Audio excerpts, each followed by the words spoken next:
Welcome to a new video. In this video we will discuss another oscillator circuit, which is called the twin T oscillator. We will see how we can determine the notch frequency, which is a very important part of this circuit, and also discuss the positive feedback again in our oscillator circuit. Let's see the objective for this example. We have this circuit given. In this case we consider the op-amp to be ideal and we would like to determine the expression of the oscillation frequency. Now what do we see here? Now we have one op-amp, again we consider it to be an ideal, and we have here two T networks. We see here two resistors and one capacitor, and two capacitors and one resistor here. You can see that this is a T format, there's another T, so that's why it's called twin T. This resistor is twice this resistor, so there's a specific configuration to get that notch frequency. So you see actually that this part is actually two times this part. Now if I look at this by looking at the calculations now, in order to derive the expression for the oscillation frequency, this part is actually going from the output here to the inverting input of our op-amp. This part is the low pass filter. Because for low frequencies this capacitor will be an open, and for high frequency this capacitor will be a short. And this part is our high pass filter part, because if I'm coming here with the very low frequencies, then this capacitor will block and I don't have any signal at the output. But if I have a very high frequency, then this capacitor and this capacitor is actually acting as a short, so I will have effectively a wire from this part to that node. So we have actually a low pass filter and a high pass filter together in parallel. That's why we have a band stop or band reject filter, or in other words, notch filter.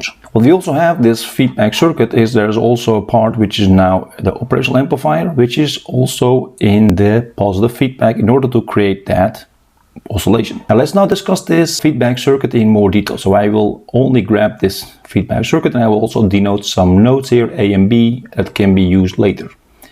So this is the circuit, and we'd like to have the transfer function, which is then from node A to node B. So we like to have the VB over VA, and it is given in the Laplace parameter S. So the capacitor reactance that will be used here is given in general 1 over CS. That is actually the Laplace parameter again. So we'll use this expression also for these capacitors. Again, we designate here the nodes A and B, and I will also designate another node here P and another node here Q, because I would like to use the analysis, in this case the node voltage analysis, and I will now designate nodes to create these equations. So that means I need to go for the Kirchhoff's current law. Now for that I need to designate also my current direction. So for this resistor I call it I1 that way, going down for I2, and here I3. Another here I4, I5, and I have here an I6. So I have now here the 6 currents here in these two nodes. I can also develop the equations, and I also can develop the equation there for that node A and node B. Let's start with the KCL, Kirchhoff's current law at node P. What do I see? I see that I1 is entering and creating I2 and I3. That can be then written like so. And for Q, we have here I4 is equal to I5 plus I6. That's actually shown here. Now let's write this out. This is actually the I1, VA minus VP over the resistor, and VP over the capacitor reactance. I call this just now C1 because this is different than this capacitor. And we have VP minus VP over the resistor. Now we can now substitute here the 1 over CS, but of course it should be 2C, so that's why we have here 2CS. And since we divide by a fraction, so you need to multiply by the denominator, so you multiply actually by 2CS, which you have here, so the VP times the 2CS. We have then this one, so everything is actually the same. So what I do is I will now multiply the left and the right hand side by R, and I have this expression. Now I am now, I lost actually all the fractions. That's actually fantastic. I can now collect all the VPs and all the VB, etc. all together. So I make here VA plus VB, and also here you see the VP term, another VP term which goes to the right side, so it will be 2 times VP. So I have now here 1 plus RCS in the parentheses times 2 VP. Okay, now I can also express this VP, this node voltage, in terms of the other value, so we have now this expression. Let's call this equation number 1. Now moving on with this equation number 2, actually we develop, then for node Q. Now again here I4, that will be written out like so, VA minus VQ over the reactance, but I call it now X2 because this XC2 because it's a different capacitor. I have now VQ over R over 2, of course that's not R, and we have again the VQ minus VB over the reactance of this capacitor. Now let's now write down everything here, and again we have here 1 over CS, which is then C times S here. This is of course dividing by R over 2 means actually 2 times VQ over R effectively. And we have also lost here the fraction by dividing by the fraction, so you have actually this expression. Again the same step, we multiply the left and the right hand side by R, then we have this expression. Now we can now work out the parentheses, so we have now VA times this, minus VQ times this, etc. also for the others.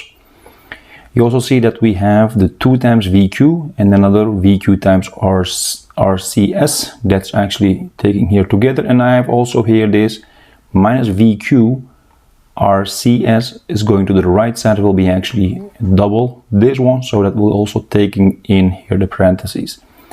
The part that is now left is the VB, so minus VB RCS, that's shown here. And again, take all the VA and VB terms to the left, and then I have this VQ part on the right side. Now we can again here express the VQ in terms of the other parameters, that's actually shown here, so VA plus VB in the parentheses times RCS, because they have both these terms, and divide by this, so that's actually shown here. Now let's call this equation number 2. Okay, now we can now develop an equation at node B or node A, that doesn't matter. And I can say that I3 is minus I6. Why? Because this current is going that way and this I6 going that way. So it is the opposite of I3. And I3 is VP minus VB over the resistor R. And this is, since this is going that way with a minus sign, so it means actually VQ minus VB over the reactance as XC2. So again, we just substitute here what we have. We have done it, of course, this before. Now we have this. And now we can again multiply the left and right hand side by the R, again keeping this minus sign. Now we can work it out, the minus sign and the parentheses, and you have this one. So what you see is the following. I have again the VP, and I have here the VQ here, minus VQ times this RCS. I place it to the left side, so this will be a plus, and I have now this minus VB to the right side, so I have actually taken all the VBs together. What do I achieved? Now, let's see what we have. This is equation number 3. Now, we have now an equation where we have this VB, VP, and VQ. Now, the final goal is that we have an expression which says I don't want the other parameters except the VB and VA, and of course the resistor and the capacitors. But I don't want to have the VQ, VP. That is an intermediate unknown to work out the transfer function. So what do? Now, let's take the 3 equations we have found here and then do the following. Because in order to get this rid of this VP and VQ, I can use equation number 1 and 2 because they have the VA and VBs in it. So I should then say, substitute now this equation number 1 and 2 into the equation number 3. So that means VP comes here and VQ will be here. And that is now shown in this expression. So on the left side, the VP replaced by this. And here on the second term on the left side, you see here RCS times the VQ, which is then here.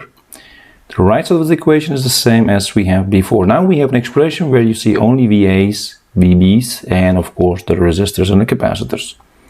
So this is actually what we wanted. Of course, we need to now massage this to get this fraction, VB over VA. So what we can do is the following. We can get rid of these fractions by saying multiply the left side and the right side by 2 times this 1 plus RCS. So then we have VA plus VB, and then we have here RCS, which is again times RCS, so it will be R squared C squared S squared, and then times this VA plus VB in the parentheses, and this will be also multiplied by this, but since this is exact same, and we have also this coefficient 2. So in total we have this one, and this is of course much better than this. Still we need to do something, we need to work out the parentheses and also this parenthesis. So I will do that. So we will work out this parenthesis. So I will leave these two as this, just copy them. So you leave and you do VA times this, which is shown here, and VB times this, that's shown here. Now how to work this out? This is of course just work out the parentheses, the exact same fractions. I mean the parentheses, so you get here 1 times 1 and then 1 plus 1 times RCS, again the same thing. That's why we have a 2 RCS, and then we have the product of these two with itself, and we have it there, and of course times 2 times VB. Again work out the parentheses here, so the left side is exact same, but the right side is just 2 times VB for each of these terms. You get this expression. Now what do you recognize? Now we see something which we also have on the left side and also on the right side. So this one VB, that can be gone here, so I leave only one VB here and this is gone. And this term here is also there, but then twice, so I have actually only one left. So now we have this, so VA plus R squared C squared S squared VA, so everything with VAs. And then VB plus this 4RCS VB, and then plus this R squared C squared S squared VB. So everything with the VB on the right side and everything with the VA on the left side. Now, this is of course exactly what as we wanted. So now we can take this together in the parentheses and take this into parentheses, and we have now our expression very close to the transfer function we want. Now we can make the fraction, which is then VB over VA. And that's shown here because you can also check this by cross multiplication. So VA times this is equal to VB times that. And that's actually this part. So our transfer function here given the Laplace domain specifically is just this. And now we can say by going from the S to the steady state analysis, which is then J omega, so setting S equal to J omega, we can create this transfer function which is then given here in the parameter or the unknown J omega. So we see here that replacing S squared will be J omega times J omega, since J squared is minus 1 that you have here. So we have now here a pure real part in the numerator, and the denominator will be here 1 minus this part, of course, because again we have the square, so S squared, that's actually in front. So I collect the real parts and plus the J omega, this J omega here in front, and then 4RC. So you see here actually a second order transfer function from here, and you create here this expression. Now this expression can be also written in a form where we see the magnitude. So you take the magnitude or the absolute value of this one. This is just real value. This is of course the absolute value, calculating the real part squared plus the imaginary part squared, and then take the square root of that, summation. Now this expression will determine the transfer function of our feedback network with the high pass and low pass filter in parallel. Now this will be 0 when the numerator will be 0, and that is happening when the omega is equal to 1 over RC. So if I reach that frequency, I get attenuation, which is actually the highest attenuation, so the maximum attenuation, because then you get 0 over this, which will be then just 0.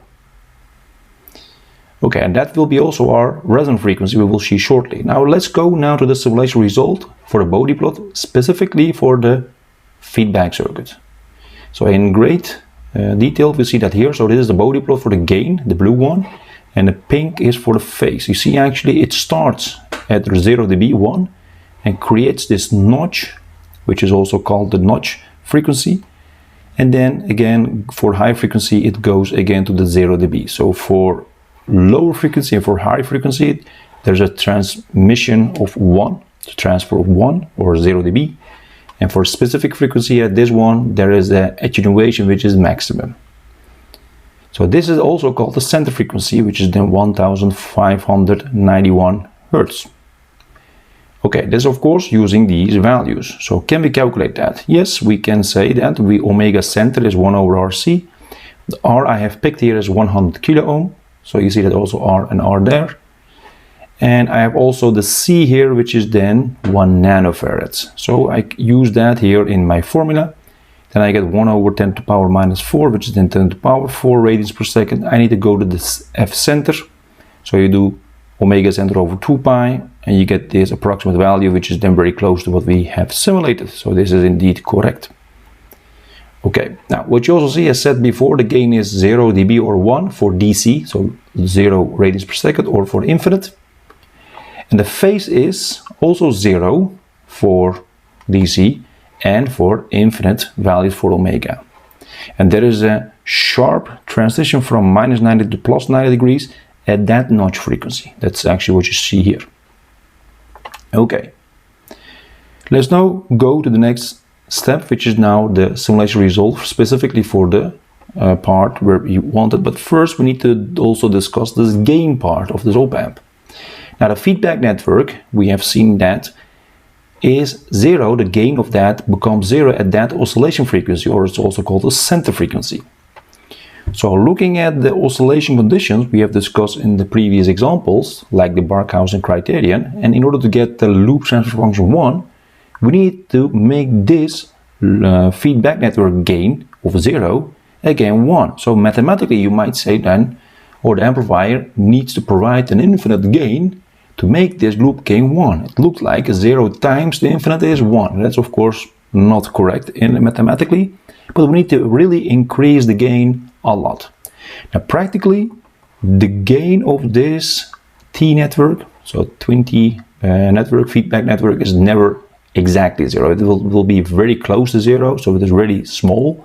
So we need to create a very large gain to create again that 1. So practically there's no not such thing like 0 times infinite. This is just in theory. So positive feedback is then constructed to get that very large gain, or the very large part of the gain of the amplifier, and that is constructed using these two resistors R1 and R2. That is in this positive feedback configuration. The R1 here, the job of R1 is actually to ensure that there's a startup of oscillation by setting a very small value here as a voltage, and then it pushes that op-amp and then creates this loop to create this oscillation. And R2 makes that connection from the output to the non-inverting input as a positive feedback. Okay, now the resistor ratio R2 and R1 needs to be in this circuit greater than, sometimes much greater than, but in this case greater than 100, but can be also 200 or maybe 500 depending on the op-amp type, the operating frequency, the components values you have used in your circuit, and also the configuration. So this is not just exact science like in the Barkhausen criterion. We said, okay, loop gain must be 1, so you know exactly what your gain must be. So you need to really fine-tune this and create a large ratio of R2 and R1. So in this case, you can start with 100 and then try to make it larger if necessary. Let's see what the transient response, the simulation result, says for the complete circuit. Now this is the circuit I have used in my simulator, the Tina TI Spice. You see again our feedback network, R's, and another R here, but then 2 times smaller of course, and the capacitors here. And I have used my operational amplifier MUA741, so the very standard generic op-amp. And I have here R1 taking as 100 and R2 as 40 kilo ohms. You see actually that there is a ratio of here of 400, so there's actually a huge ratio instead of 100. So I must do that. You might say, how do you come to that ratio? Really trial and error, because I don't want to know. I have no idea on an exact value or exact calculation to get that exact value. It depends on the model. It depends also on the pulse you give here, because I also need to give a kick here in the simulator to start that, because this is normally ground, as you show here, but I need to give a starting pulse to get this going, otherwise it will never start in the simulator. So the circuit the response will look like this. This is the output. You see actually here, why do I show this? This is actually a zoomed out version from 0 to 1 second, so actually a very large time span. You see actually it is developing, and then at some point it is starting and then getting constant amplitude peak. Now this is important because if you just plot for 10 milliseconds or 20 milliseconds, you might see still an increasing line and there is no, let's say, a steady state condition. So in order to get that steady state condition, you need to plot your output for a longer time. And also maybe it will diverge, and that's also a part where you need to check. So this is, of course, maybe not saying much, but you can see, you cannot see the sine wave, but you can see it is stabilized and steady state. Now we can zoom in, of course, and there again we have our R2 over R1 ratio of 40,000 over 100 is 400.